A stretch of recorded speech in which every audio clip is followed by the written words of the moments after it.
We're in the library of the Shevchenko Museum in Toronto, Canada, and the collection, as you can see, is a very large collection. It's one of the best Shevchenko libraries, certainly in the Western world, and it also has something like 125 or so kobzars, that is the complete poetry of Taras Shevchenko in print.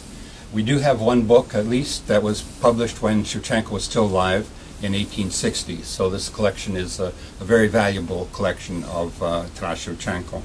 The museum library has provided information to many people that are interested in the life and times of Taras Shevchenko. I'm Andrew Grigorovich, president of the Shevchenko Museum here in Toronto, Canada. Our museum was originally founded in 1952, but a fire destroyed the museum, and this particular location inside of Toronto was established in 1995. So it's been functioning for 15 years.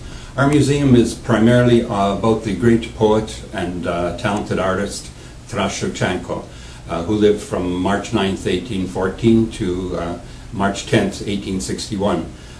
So he was 47 years old.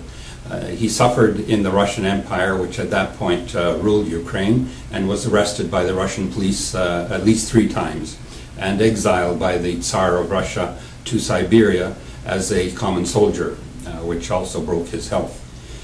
In our exhibit here we have a great many of the kobzars, that is the book of poetry, collected book of poetry of Taras Shevchenko.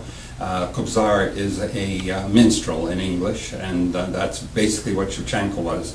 Shevchenko was unusual in that he helped to establish the literary language of Ukraine, just as Dante formed the Italian language and Shakespeare did the English language. So the 3 of them contributed to the development of their literary languages, and of course Shevchenko had a great influence on the literary language of Ukraine.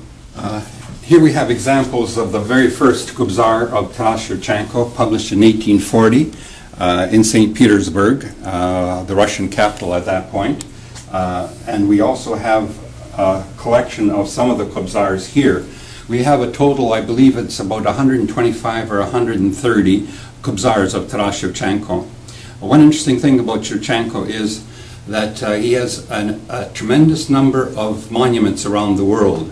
According to Shevchenko, the director of the Shevchenko Museum in Kyiv, I was told that there are over 600 monuments to Shevchenko around the world. In Paris, in the United States, Washington, D.C., in Canada, in Winnipeg, Manitoba, and in many other countries around the world we do have the statues of Taras Shevchenko. Here we have a famous portrait, a self-portrait of Taras Shevchenko, which he painted in 1840, which is the same year as his book of poetry came out.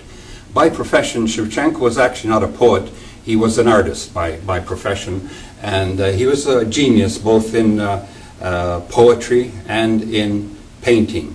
This particular self-portrait was created the same year as his first book of poetry, the Kobzar, was published in 1840. Next to Shevchenko here we have a painting by him, which is Katerina, which is one of his stories about a maiden who was became pregnant and was abandoned by her lover. It's one of the great paintings of Taras Shevchenko, and it represents in a very concrete way his talent and his genius as an artist. And we have in the next room a very important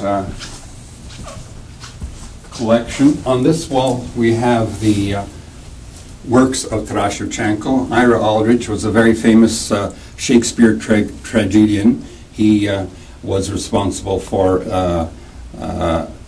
developing in Shevchenko a tremendous friendship between the 2 of them, although he didn't speak Ukrainian and Shevchenko didn't speak English, but they were friends. Shevchenko's self-portrait here is a copy actually of a photograph, and here we have the most valuable item in our exhibit, which is the death mask of Taras Shevchenko, probably done on March 15 of 1861, the day after he died. I was in the studio of Taras Shevchenko in St. Petersburg. It's in the Academy of Arts, and it's normally closed. I was there in 1989, and it has a stairway where Shevchenko died in his studio in St. Petersburg. Here we have a portrait of Shevchenko. There's about a dozen photograph portraits of Shevchenko. He came at a time when just photography was starting. And in the corner here we have a Russian army uniform that he would have worn. This is a replica of the uniform that Shevchenko would have had for when he was 10 years in exile in Siberia.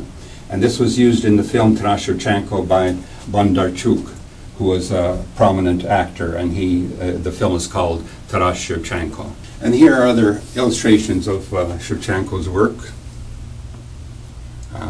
This is in exile in a Kazakh boy in the hallway. These are copies of the originals, which are in Kyiv, the Ukrainian capital city. His talent as a watercolor artist was quite substantial. And on this wall we have the ceramics, the woodwork, and of course this unusual portrait of Taras Shevchenko, which is actually not a painting but an embroidery. It's created out of embroidery and is an excellent piece of work. We are in the art gallery of the Shevchenko Museum in Toronto, and on this wall here we have the works of Taras Shevchenko, watercolors across the way. This particular one, Shevchenko won a silver medal for this particular work here, which is Fortune Teller. And all of the other works are his work as well in watercolors. We also do have a single oil painting of his here, which is the family, a village family. Next to it, we have a selection of his self-portraits. Taras Shevchenko painted about a dozen or so self-portraits, and there's about a dozen photographs also of Taras Shevchenko. And these give an idea of the variety of his work, pen and ink and paintings as well.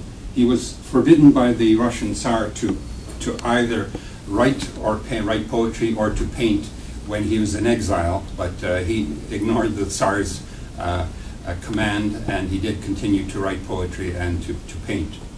One other interesting thing here is the collection that we have of postage stamps of Taras Shevchenko, and they indicate the tremendous world importance of him as a figure of Ukraine. This collection was created by a fellow by the name of Ingert Kuzic in the United States, and I was instrumental in bringing it here to the museum. I think that it's an excellent example of Shevchenko's world influence. I think that's a very important point for us to make, in addition to the portrait here and another portrait of Shevchenko, that he was a world poet rather than just a Ukrainian poet, and I think that that's something that could be appreciated better if he was better known than he is. The Shevchenko Museum here attempts to promote the interest and the knowledge of Taras Shevchenko.